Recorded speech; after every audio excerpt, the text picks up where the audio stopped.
वालेकुम dear students, welcome back xpacademy.com, जहां पर आप step by steps AutoCAD 2013 Urdu जुबान में सीख रहे हैं। डियर स्टूडेंट्स, इससे पहले वाले लेसन्स के अंदर मैंने आपको असाइनमेंट्स नंबर 3 दी थी, जो मैंने आपको बताया था आप उसको खुद बनाने की कोशिश करें। अगर आप बना चुके हैं तो वेल एंड गुड, अगर आप नहीं बना चुके हैं तो मैं आपको ये बता देता हूँ उसको कैसे बनाना है। लेकिन यहाँ पर फिर मैं आपको बताता चलूँ, आप खुद बनाने की कोशिश करें। बेसिकली अब का जो लेसन है वो ये बताना है कि अगर आपसे कोई मिस्टेक हो चुकी है या अगर आपका बहुत ज्यादा उसके ऊपर टाइम लग चुका है डायग्राम के ऊपर, तो उसको आप दोबारा से देखें। अगर उसको मैं बनाऊं तो कैसे बनाऊंगा, याद रखिएगा हर बंदा अपने मेथड के मुताबिक बनाएगा, हर कोई अपने इसको तरीके से बनाएगा। तो इसलिए ये नहीं कहा जा सकता जो तरीका आपको मैं बताऊं वही फाइनल है, नहीं। जिस तरीके से, जिस मेथड से आप जल्दी कर सकते हैं काम, बेहतर तरीके से कर सकते हैं, वो चीज आपको यूज करनी है। तो सबसे पहले हम देख लेते हैं अपने प्रोजेक्ट्स को। हमारे पास असाइनमेंट 3 थी क्या?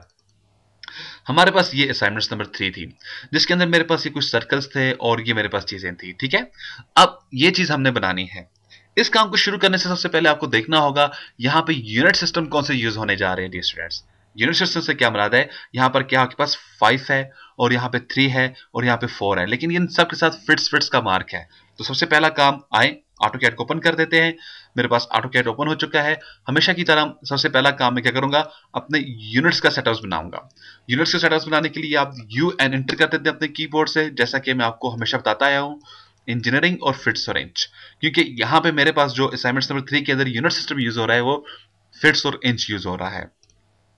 और वापस आप डी एंटर कर दें डायमेंशन के लिए और मॉडिफाइड के ऊपर आ जाए और इसको भी यहां से इंजीनियरिंग और फिट्स और इंच ओके और क्लोज कर दें। यहां पर फिर स्टूडेंट्स मैं आपको बताता चलूं, अगर आपको इन वीडियोस की कंप्लीट कलेक्शन चाहिए तो अभी आप हमें कॉल कर सकते हैं 0343901779 पे, या 034390943001 पर आप हमें कॉल कर सकते हैं।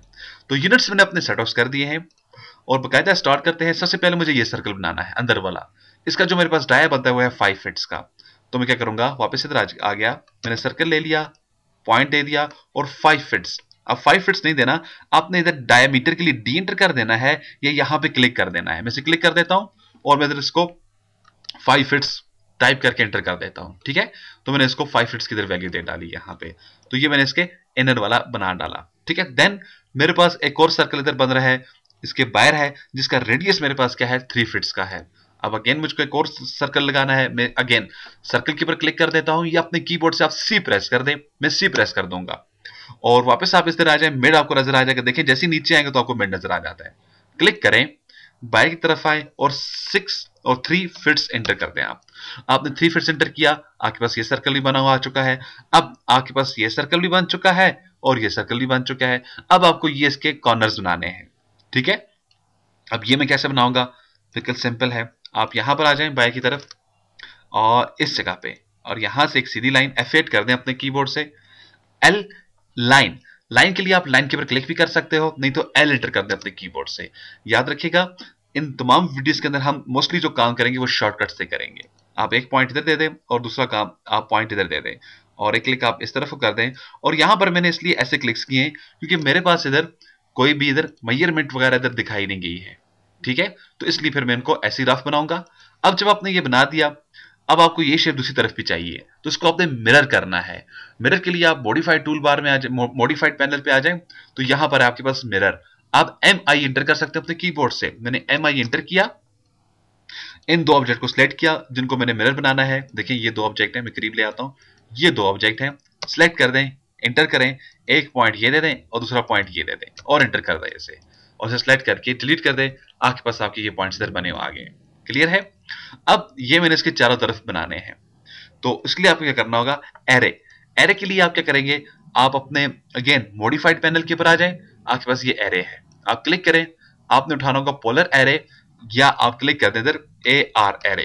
मैंने ए आर प्रेस कर दिया एरे के लिए। कह रहा है सिलेक्ट ऑब्जेक्ट, तो अब मुझे डेफिनेटली ये ऑब्जेक्ट जिसको मैंने सिलेक्ट कर देना है, एंटर कर दें।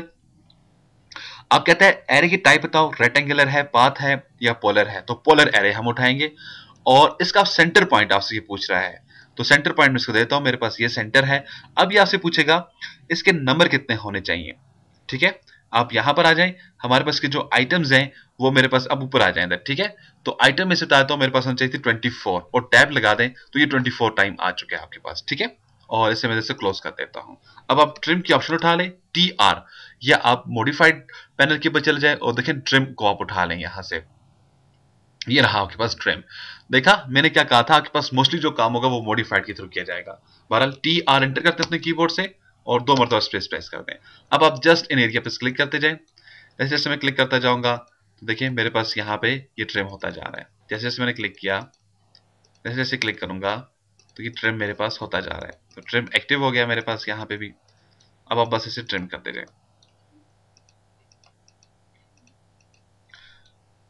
तो डियर स्टूडेंट्स, ये बेसिक्स लेसन्स हैं, यानी कि मैं आपको ये बेसिक्स प्रैक्टिस बता रहा हूँ, एक छोटी छोटी चीजों से आगे की तरफ लेकर जा रहा हूँ।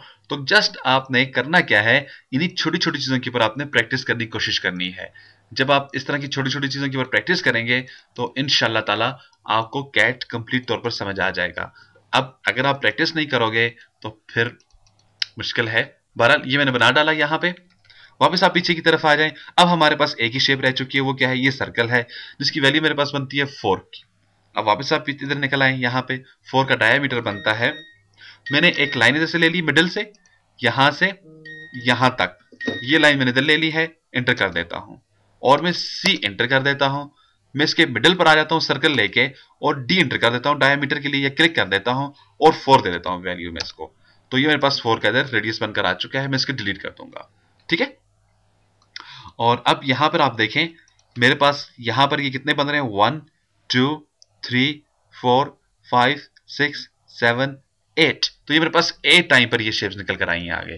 तो आपने क्या करना है, AR एरे, इस पर तो हम ऊपर क्लिक कर देते हैं। यहां पर आ जाए, पोलर के ऊपर मैंने क्लिक किया, सिलेक्ट, एंटर, सेंटर पॉइंट पूछ रहा है, ये मैंने इसको मिड का पॉइंट दे दिया और ऊपर आके इसको 8 एंटर कर डालें। मैंने 8 इसको टाइप कर देना है। तो ये आपके पास 8 टाइम पर ड्रॉ होकर आ चुकी हैं शेप्स। तो अब हम क्या करेंगे, इसकी डायमेंशंस को निकाल लेते हैं। हमारे पास अगर आप असाइनमेंट्स के अंदर देखें, यहाँ पे मेरे पास क्या है, 5 का डायमीटर है और 3 का रेडियस है। अब ये वैल्यूज भी आपको निकालनी है, क्योंकि वैल्यूज भी यहाँ पर निकालने का खास मेथड होगा। चलें देखते हैं, यहाँ पर आ जाए और डायमीटर सबसे पहले मैं उठा लेता हूँ डायमीटर, और अंदर वाला डायमीटर लेकर बाइक तरफ क्लिक करें तो देखिए आपको नजर नहीं आ पा रहा यहाँ पर क्या वैल्यू है। अगर मैं इसको जूम इन कर दूं अपने माउस की मदद से तो यहाँ पर आपको वैल्यू ठीक नजर आएगी, लेकिन यहाँ पर आपको ठीक नजर नहीं आ रही है। जबकि आपको जो प्रिंट निकाल कर देना है वो ये पूरा एरिया निकाल कर देना है। तो इसके लिए आप टाइप करें DIMSCALE, डिम स्केल, और यहाँ पर वैल्यू में टाइप कर देता हूँ एट द टाइम, मैं से देता हूँ 4 फिट्स की वैल्यू में दे देता हूं। लेकिन मुझे देखें फिर भी इधर वैल्यू चेंज होकर नजर नहीं आई है। लेकिन अब अगर मैं दोबारा यहां पर वैल्यू ले लूं और क्लिक कर दूं तो मुझको वाज़ेह तौर पे 5 फिट्स दिखाई देगा। अब ऐसा इसलिए है क्योंकि ये जो वैल्यू ये पुरानी है, इसको अपडेट करना मस्ट है। तो अपडेट के लिए आप इधर आ जाएं, होम, इंसर्ट और नेक्स्ट देखें, एनरेट, और यहां पे क्या है, अपडेट।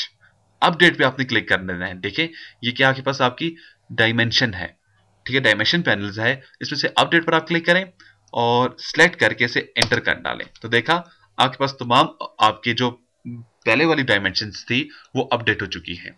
वापस होम के ऊपर क्लिक कर डालें। इसके बाद बाहर वाले का रेडियस लेना है, इधर आ जाए और ये रेडियस डायमेंशन है, क्लिक कर डालें और देखा आपके पास ये आपकी रेडियस डायमेंशन निकल कर आ चुकी है। अब ये हमें अंदर वाले की डायमेंशन चाहिए, जस्ट छोटे सर्कल की।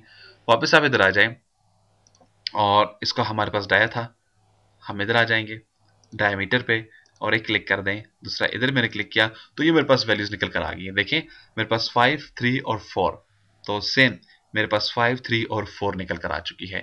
मींस ये मेरा काम बिल्कुल परफेक्ट हो चुका है। तो डियर स्टूडेंट्स, ये हमारा सिंपल सा एक मेथड था, तरीकेकार था, ठीक है। आई होप कि आपको इस चीज की कंप्लीट समझ आई होगी। ये फाइल आपके पास आपकी प्रोजेक्ट्स फाइल्स के अंदर मौजूद है, असाइनमेंट्स नंबर 3 के नाम से। आप इसके ऊपर काम करें और कोशिश करें सेम टू सेम इस तरह ये चीज बनाने की, ठीक है। तो डियर स्टूडेंट्स, मजीद मालूमात और अपडेट के लिए आप विजिट कर सकते हैं हमारी वेबसाइट www.xpacademy.com, जहां पर तमाम कंप्यूटर कोर्सेज आपको उर्दू में स्टेप बाय स्टेप सिखाए जाते हैं। एंड में एक टेस्ट लेने के बाद आपको xpacademy.com की तरफ से एक सर्टिफिकेट भी इशू किया जाता है, जिसकी हार्ड कॉपी बजरिया TCS आपके बताए एड्रेस के मुताबिक आपको भेज दी जाती है। इसके अलावा स्टूडेंट्स, अगर आप इन वीडियोस की कंप्लीट DVD कलेक्शंस हासिल करना चाहते हैं, यानी कि AutoCAD 2013 को कंप्लीट उर्दू जुबान में आप सीखना चाहते हैं, तो उसके लिए अभी हमें कॉल करें 0343901779 पे। या ईमेल करें xpacademy@ymail.com, या स्काइप पे हमें ज्वाइन करें एक्सपी अकेडमी के नाम से। सेम हमारा फेसबुक का भी आईडी है एक्सपी अकेडमी। अपनी दुआ में मुझे याद रखिएगा। नेक्स्ट लेसन में फिर मिलते हैं। उस वक्त तक के लिए मैं आपसे इजाजत चाहूंगा। अल्लाह हाफिज, अस्सलाम वालेकुम।